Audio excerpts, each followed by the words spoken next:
بسم اللہ الرحمن الرحیم نحمدہ ونصلی علی رسولہ الکریم۔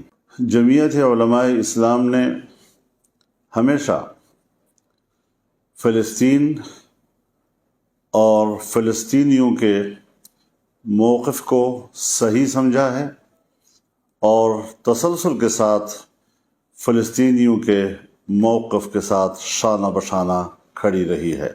آج بھی ہم اس بات کا اعادہ کرنا چاہتے ہیں کہ ہم فلسطینی بھائیوں کے ساتھ ہیں، ان کے شانہ بشانہ ہیں، اور ایک روز قبل فلسطینی مجاہدین نے اسرائیل پر جو حملہ کیا ہے، یہ حملہ بہت تاریخی کامیابی ہے۔ میں اس کو ایک تاریخی معرکہ سے تعبیر کرتا ہوں۔ جن علاقوں پر انہوں نے قبضہ کیا ہے یہ ان کے اپنے علاقے ہیں اور اپنے علاقے انہوں نے واپس لیے ہیں۔ اس حوالے سے میں فلسطین کے عوام کو اور فلسطین کے مجاہدین کو مبارکباد پیش کرتا ہوں۔ دنیا نے یہ سمجھ رکھا تھا کہ فلسطین اور فلسطین کا مسئلہ اور فلسطینیوں کا موقف وہ ابدی نیند سو چکا ہے۔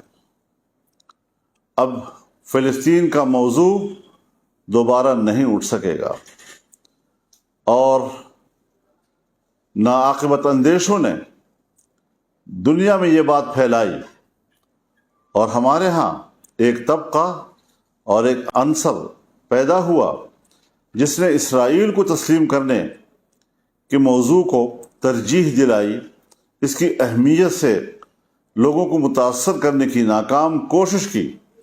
میں سمجھتا ہوں کہ آج اس معرکے نے فلسطین کے مسئلے کو زندہ ہی نہیں کیا، ثابت کیا ہے کہ فلسطین کا مسئلہ مرا نہیں، اور آج اس کی اہمیت آسمانوں کو چھو رہی ہے۔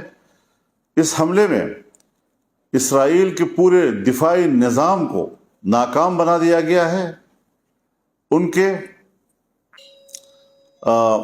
گھمنڈ کو زمین بوس کر دیا گیا ہے، ان کی انٹیلیجنس کو ناکام بنا دیا ہے۔ یہ حقیقت تسلیم کر لینی چاہیے دنیا کو کہ اسرائیل کوئی قوت نہیں، اسے بڑا چڑھا کر پیش کیا جا رہا ہے، اور اس قوت کو جس انداز سے بڑھا کر پیش کیا جا رہا ہے یہ انصاف کے تقاضے پورے نہیں کر رہا ہے۔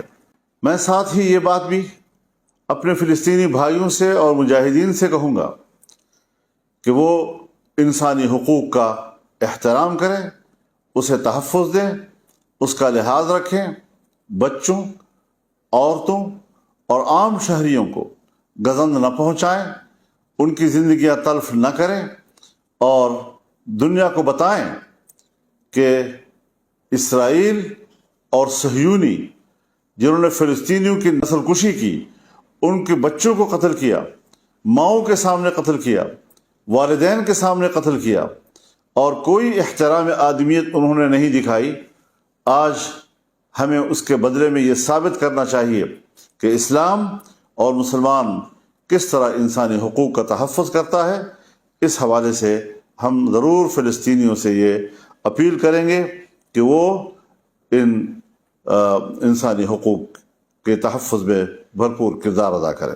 میں یہ بھی کہنا چاہتا ہوں کہ اقوام متحدہ بھی اپنا فرض پورا کرے، 1967 کی قراردادوں پر عمل درآمد کرائے، بیت المقدس کو مسلمانوں کے حوالے کرے، اور اس کو فلسطین کا دارالخلافہ تسلیم کرے۔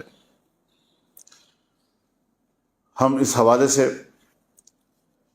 جو بھی اپنا موقف رکھتے ہیں، اس حوالے سے ہم ایک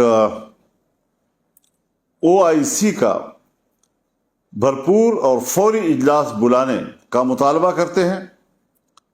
اس میں ہمارے دوست ملک، انتہائی قابل احترام سرزمین سعودی عرب سے بھی